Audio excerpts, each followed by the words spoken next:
Civil ఏవియేషన్లో కొన్ని rules ఉంటాయి.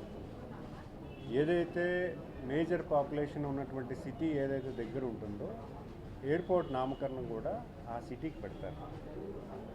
ఇప్పుడు శంషాబాద్ ఎయిర్పోర్ట్ గతంలో మీరు చూసుకుంటే రంగారెడ్డి జిల్లా ఉండేది, కానీ ఎయిర్పోర్ట్ నామకరణం హైదరాబాద్ అన్నారు.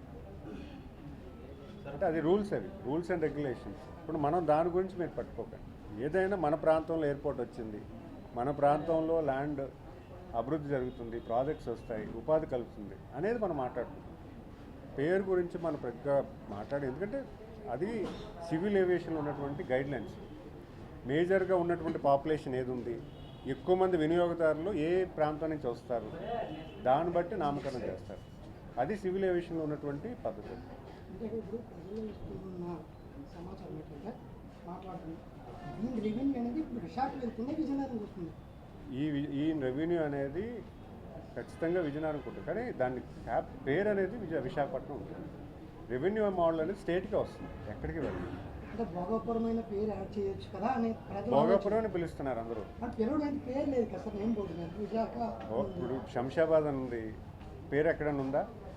కానీ అందరూ శంషాబాద్ ఎయిర్పోర్ట్ అని అంటున్నారు. సో మీరు అంత చిన్న విషయాల్లోకి మీరు పిక్కగా అదే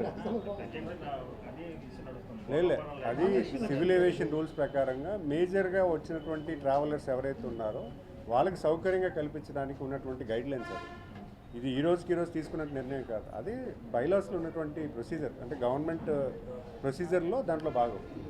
మీరు ఇంత ఎగ్జాంపుల్ చెప్తున్నాను. హైదరాబాద్ బేగంపేటలో ఎయిర్పోర్ట్ ఉండేది, శంషాబాద్ మూవ్ అయింది, రంగారెడ్డి జిల్లా మూవ్ అయిపోయింది, రంగారెడ్డి రెవెన్యూలో ఉంది. కానీ ఎయిర్పోర్ట్ రంగారెడ్డి అనలే కదా, హైదరాబాద్ ఇంటర్నేషనల్ ఎయిర్పోర్ట్ అన్నారు అంతే.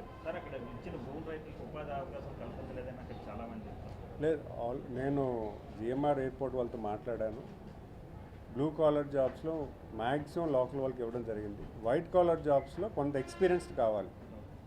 ఎక్స్పీరియన్స్ టు ఫస్ట్ ఫ్రెషర్స్కి బ్యాలెన్స్ చేసుకోవాలి. ఎందుకంటే ఎయిర్పోర్ట్ నిర్వహణలో ప్రెసిషన్గా పనిచేయాలి. అంటే అసలు ఎక్కడ కూడా మిస్ అవ్వకూడదు. ఒక బ్యాగేజ్ వచ్చిందంటే కంపల్సరీగా ప్లాన్డ్గా ఏ బ్యాగ్ మిస్ అవ్వకూడదు, ఏ ట్రావెలర్కి ఇబ్బంది, ప్యాసింజర్కి ఇబ్బంది అవ్వకూడదు. సో ప్రెసిషన్ వర్క్ ఉండాలి కాబట్టి అటు సీనియర్స్ జూనియర్స్ని కలిపారు. సో నాకు చెప్పిన విషయం ఏంటంటే 70% జాబ్స్ లోకల్ వాళ్ళకి ఇచ్చామన్నారు. మేము దాన్ని కూడా రివ్యూ చేసుకుంటాం.